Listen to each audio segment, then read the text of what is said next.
Number 2, listen more and do less. I've interviewed a snizzle ton of producers and engineers and mixers over the years, mastering engineers.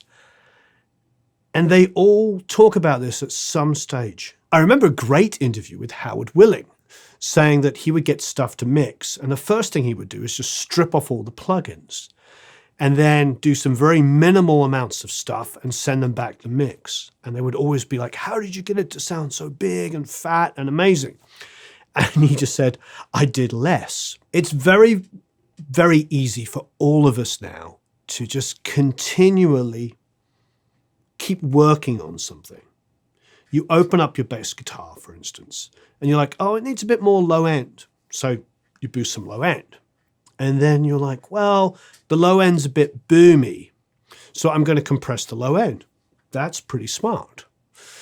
But then you're like, I'm losing some definition in the track. So you boost some of the high mids. And before you know it, like the high mids are poking out a little unevenly, so I'm going to compress that.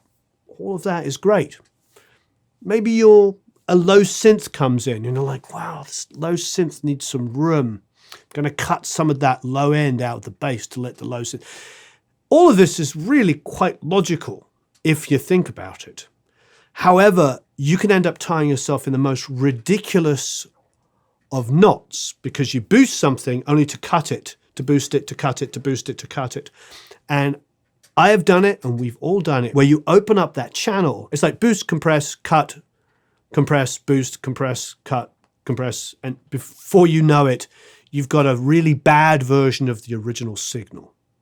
It's inherently kept what the recording was trying to do, and all you've done is make it sound worse. You're not alone. We have all done it, and we will all continue to do it.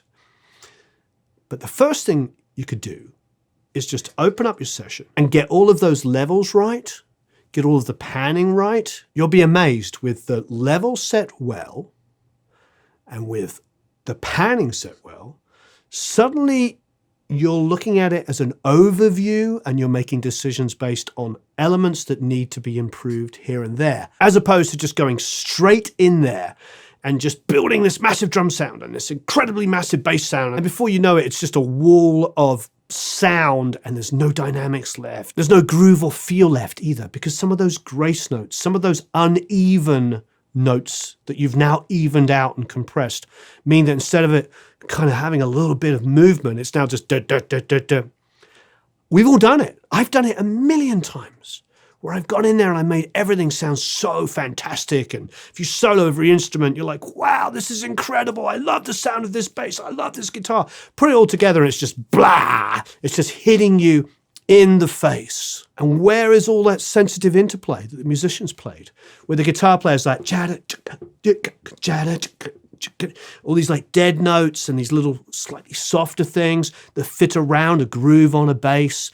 It was like dancing around and sounding really beautiful. It's now just, it might as well just be programmed synth parts. All of that groove and feel has disappeared. So, to reiterate, open your mix up.